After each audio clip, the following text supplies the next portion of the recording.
प्रिय विद्यार्थियों, आप सभी का हिंदी क्लास में स्वागत है। राजस्थान की रजत बूंदें हम लोग वीडियो लेक्चर के माध्यम से इसका अध्ययन कर रहे हैं और पूर्व के भागों में आपने देखा कि किस प्रकार राजस्थान की बूंदें बिल्कुल रजत जैसी होती हैं और कितना महत्वपूर्ण होता है। वहाँ आपने देखा कि किस तरह जो पट्टी मिल जाती है तो वहाँ पे नेग या भेंट का काम पूरा हो जाता है। और आपने देखा कि आंच प्रथा पूरे साल पूरे वर्ष भर चलती रहती है, क्योंकि ऐसे देखते हैं कि हमारे यहाँ भी कोई जो है नाई है, धोबी है, क्योंकि समाज के हर वर्गों से ही समाज का सुदृढ़ विकास होता है। हम लोग भी सम्मानित करते हैं, क्योंकि कोई राजस्थान के लिए प्राणभूत है, प्राण का आधार है। वहाँ के लोगों को भी जो है बहुत ही वहाँ के जो ये जुझारू लोग हैं उनको सम्मानित करने के लिए वर्ष भर परंपरा चलती है। कुएं का मुंह छोटा रखने के लिए 3 बड़े कारण आप देखते हैं। कुएं और कुएं में काफी अंतर होता है। कुएं का डायमीटर ज्यादा होता है, ये कुआं है, और ये कुएं का डायमीटर कम होता है, ये नीचे हो रहा है, दिखाई दे रहा है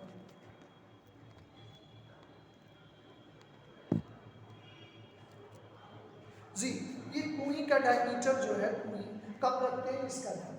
इसके 3 बड़े कारण हैं, 3 कारण।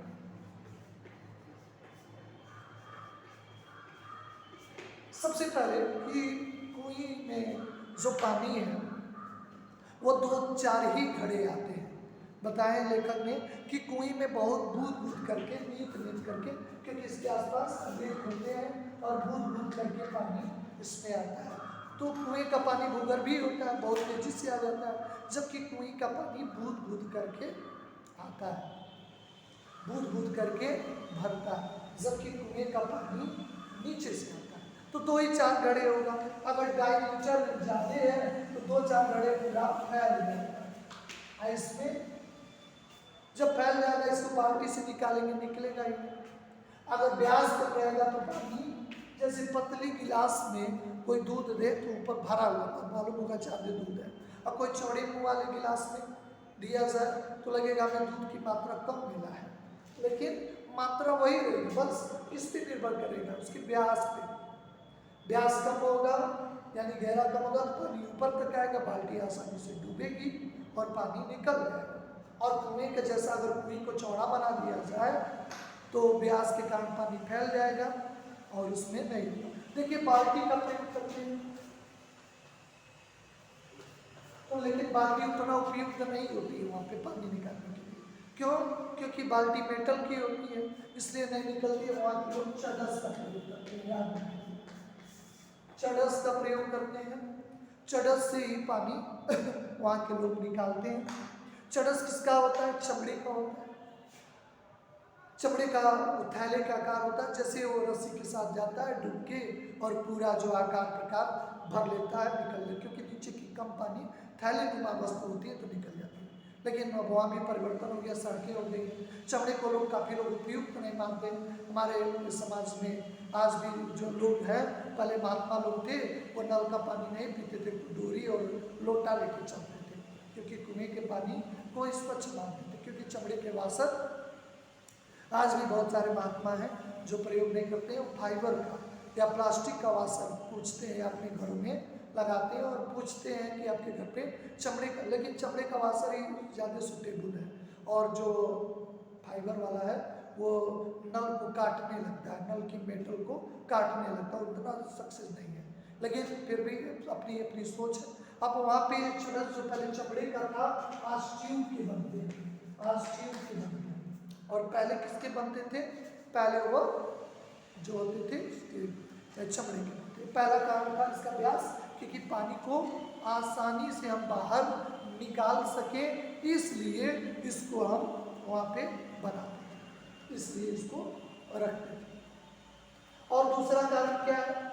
क्योंकि अगर व्यास ज्यादा होगा पानी फैल जाएगा, इसलिए इसमें गर्मी भी, उष्मा भी ज्यादा आएगी, हीट ज्यादा आएगी, गर्मी ज्यादा आएगी, तो वेपराइजेशन वाष्पीकरण भी इसका ज्यादा होगा और इसका वाष्पीकरण कम होगा।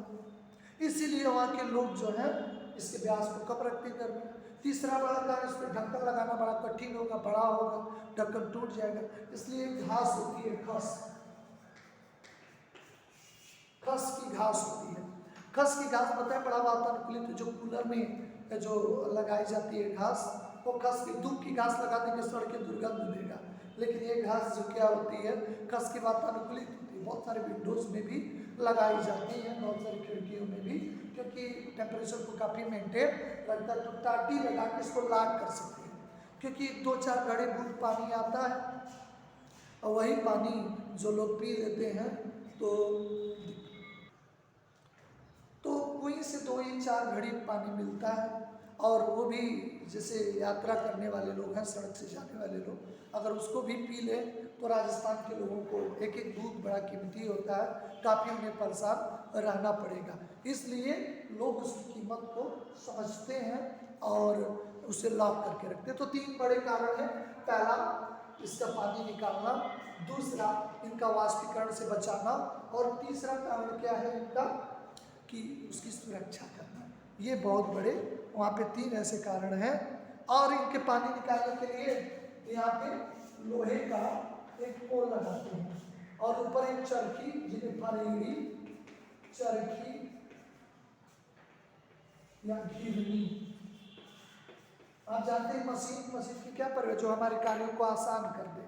तो अगर बाल्टी से सीधे पानी लगाए तो बल ज़्यादा लगता है, लेकिन इस घरनी या चरखी के माध्यम से अगर पानी को निकालने का प्रयास किया जाए तो काफ़ी आसानी से पानी निकल जाता है। इसलिए वहाँ के लोग क्या करते हैं कि वहाँ पे एक चरखी लगा देते हैं, और उसके माध्यम से लोग वहाँ पे पानी निकालने का प्रयास करते हैं। कभी कभी जिनके पास आर्थिक व्यवस्था कमज़ोर होती है, वो लोहे के पोल नहीं लगा सकते हैं, तो आप गुलेल देखे होंगे, वैसे ही तना काट लेते हैं, गुलेल के आकार का, वाई आकार का होता है, और उस तने में इस फरेड़ी को फिट कर देते हैं, और कुएं से पानी निकालने का काम करते हैं और पानी निकाल लेते हैं। और कभी कुएं बने तो पानी खींचने की सुविधा के लिए घरनी, चरखी भी लगाई जाती है।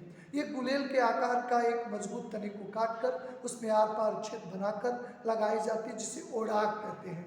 इसे जिसमें फिट किया जाता है उसे ओढ़ाक कहते हैं, याद रखेंगे। ये सभी टर्म आपके परीक्षा के लिए बहुत ही महत्वपूर्ण है। ओढ़ाक या चरखी या चड़सी, यहाँ बिना टकराए सीधे, क्योंकि बाल्टी का पानी इधर उधर हिलता भी नहीं है, इसलिए चरखी के माध्यम से आसानी, उस तरह बाल्टी को खींचे तो जिग जैग मोशन में बाल्टी लड़ती है दीवारों पे और गिरने लगता है पानी, और एक एक बूंद वहाँ पे बहुत महत्वपूर्ण है। पानी बिना छलके गिरता नहीं है, छलक के गिरता नहीं है, और वजन खींचने में चूँकि घरड़ी लग जाती है, चरखी लग जाती है, वजन खींचने में भी सुविधा होती है। कदे खड़िया पत्थर जो है राजस्थान में एक लाइन से होकर गुजरती है, इसलिए वहाँ पे तमाम तरह की कुइयाँ एक सीरीज में मिलती हैं, एक साफ सुथरे 30-40 कुएं भी आपको एक मिल सकती है। हर एक घर के लिए एक कुएं होती है, लेकिन जिसका परिवार बड़ा है तो 2 कुएं, क्योंकि एक कुएं में 3-4 घड़े पानी होंगे, और जिसके घर में 10-12 लोग हैं तो उस पानी को कैसे पिएंगे। तो उससे करने के लिए क्या होता है, वहाँ पे लोग एक परिवार में 3-4 कुइयाँ उपयोग करते हैं, लेकिन किसी की निजी जमीन में नहीं होता। जैसे ग्राम पंचायतों का जमीन होता है, लोग खेत खलिहान होता है, तो वैसे वहाँ पे भी क्या होता है, ग्राम पंचायतों में ज़मीनें होती हैं जो सार्वजनिक होती हैं, वहाँ पे भी ज़मीनें ग्राम पंचायत की होती है, जहाँ पे कुएं बनाई जाती है, लेकिन सबको वितरण किया जाता है, एक एक कुएं बना सकते हैं। ये नहीं कि आप मनमानी कुएं बना दें, क्योंकि कुएं बनाना मतलब नमी को बांट देना है।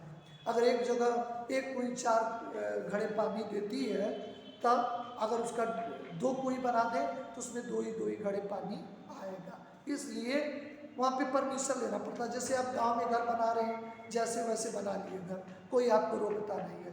10 फीट, 12 फीट, 14 फीट कमरे का, 18 फीट जैसा बना लें, छत जैसा बना लें, जितने स्क्वायर फुट में बना लें, 1 बीघे में बना लें। लेकिन आप गोरखपुर बना रहे हैं तो आपको 2 जगह मैप पास कराना होगा, एक नगर निगम में और दूसरा GDA में, गोरखपुर डेवलपमेंट अथॉरिटी में, यानी गोरखपुर विकास प्राधिकरण में। बिना मैप या गोला में बना रहे हैं तो नगर पंचायत से आपको उसका मैप पास कराना होगा, तभी आप घर। वैसे राजस्थान में अगर आप कुएं बना रहे हैं तो वहाँ पे आपको मैप पास कराना होगा। इसलिए कहते हैं किसी कुई को सोने का अंडा देने वाली मुर्गी कहते हैं। चिर परिचित आप कहानी जानते हैं कि एक मुर्गी थी जो सोने के अंडा देती थी, लेकिन लालची व्यक्ति क्या था, उसे मुर्गी को मार के संपूर्ण एक ही दिन पाना चाहता है। वहाँ पे गोधूली यानी शाम के समय में देखे कि अजीब सा रेला होता है। एक पशुओं की गले में घंटी की टन आवाज़ और कुइयों से जो पानी आती है निकाला जाता है, तो उस घरड़ी की आवाज़ का जो मधुर संगीत है वहाँ देखने को मिलता है। स्त्रियाँ अपने घर से घड़े लेकर वहाँ पे जाती हैं, पानी निकालती हैं, तो घरड़ी की आवाज़, कुएं से पानी निकालने की आवाज़ और दूसरे तरफ पशुओं का जो रेला वहाँ से होके गुजरता है। पशुओं की गले में जो घंटी है उसकी ध्वनि की जो करतल है वह काफ़ी लोगों को सम्मोहित कर लेती है। रेत के नीचे हर जगह खड़िया पट्टी नहीं, आप जहाँ चाहे वहाँ राजस्थान में आप कुएं नहीं बना सकते हैं। इसलिए कुएं पूरे राजस्थान में नहीं मिलती, किन किन जगहों पे मिलती है आपको याद रखना है। चूरू, बीकानेर, जैसलमेर, बाड़मेर, कई क्षेत्र में ये पट्टी चलती है, इसलिए कुइयाँ ही कुएं हैं। जैसलमेर में एक गांव है, वो गांव का नाम है खड़ेरों की ढाड़ी में 120 सबसे अधिक कुएं यहीं मिली है। 120 कुएं आपसे MCQ प्रश्नों में पूछा गया, 120 कुइयों का अस्तित्व कहाँ मिला है, तो यहीं पे। इसलिए इन्हें 6 कहते हैं, 6 गुणा 20 के नाम से जानते हैं। कहीं कहीं इसे पार कहते हैं, और जैसे जैसलमेर, बाड़मेर के कई गांव हैं और उन गांवों के नाम भी पार पे हैं। जनारे आलो पार, सिगरो आलो पार, पार और पुर। आप देखिए बहुत सारे गांव के नाम पार और पुर से जुड़े होते हैं, जैसे आपका शिवपुर है, ऐसे तमाम है, पार है, सुरगा पार है, तो पार और पुर से जुड़े होते हैं। वैसे वहाँ पे भी कई गांव हैं, वहाँ से उनके नाम जुड़े हैं। अलग अलग जगहों पे खड़िया के अलग अलग नाम है। ये जो खड़िया पट्टी है इनके अलग अलग नाम हैं। इस पट्टी को केवल कहीं कहीं पे खड़ी भी कहते हैं, क्योंकि इसी खड़ी के बल पे खारे पानी के पीछे जो पट्टी होती है चलती रहती है, इसी से कुइयों का अस्तित्व दिखाई देता है। इस तरह आपने ये राजस्थान के रजत बुद्धे चैप्टर आज जो समाप्त हो गया है, इसमें आपने देखा कि किस तरह वहाँ के लोग पानी पाने के लिए संघर्ष करते हैं, कैसे वहाँ के लोग जो है पानी पाने के लिए कुएं बनाते हैं। तो एक अगर ब्रीफ में देखें तो निश्चित तौर पे जो है इन्होंने कहा है कि रजत बुद्धे कहीं न कहीं सार्थक है। अगला विश्व युद्ध जो होगा वो पानी के लिए होगा, कहीं न कहीं बात है। जो परेशानी राजस्थान में देखने को मिलती है शायद हर जगह मिले, क्योंकि जो ड्रिंकिंग वाटर है वो 3% है, क्योंकि पृथ्वी का जो भाग है 70% वाटर से कवर है, 24% ही जो भूमि का भाग है, लेकिन जो पीने का पानी है 3% है। जो अगला विश्व युद्ध होगा वो पानी के लिए होगा। पानी आज बिक्री का विषय वस्तु है। एक यूरोपियन कंट्री का एक युवक ने कहा मैं पानी बेचूंगा, लोग जोर जोर से हंसने लगे, यार ये तो कह रहा पानी बेचूंगा, तो वास्तव में उसने बेच दिया। उसका नाम बिसलेरी था। उसने सबसे पहले बोतल बंद पानी लेकर आया, और आज तमाम ब्रांडेड है जो पानी बेचते हैं। पानी भी ईश्वर का दिया हुआ अनुपम उपहार है, लेकिन आज भी उसको बेचा जाता है। उसने जब ये पहली बार विचार रखा कि मैं पानी बेचूंगा, तब लोगों ने उसे उपहास का विषय बनाया, उपहास किया, हंसी किया। लेकिन एक व्यक्ति के अंदर अगर ऐसी भावना है कुछ कर गुजरने की है, तो व्यक्ति की बाधाएं कुछ भी नहीं कर पाती। तो इस तरह आपने चैप्टर में देखा राजस्थान की जो रजत बूंदें हैं वास्तव में चांदी जैसी चमकती बूंदें, नेति नेति करके, बूंद बूंद करके रेत के कणों के बीच से जो पानी निकाला जाता है। कितनी कठिन प्रक्रिया होती है पानी पाने के लिए, कितना बड़ा संघर्ष है। लोग उसमें लॉक लगा के रखते हैं, ताले लगा के रखते हैं, इस पानी की कीमत को एक रखवाली करते हैं, जबकि कई ऐसे जगहों पे पानी की कोई रखवाली नहीं होती है।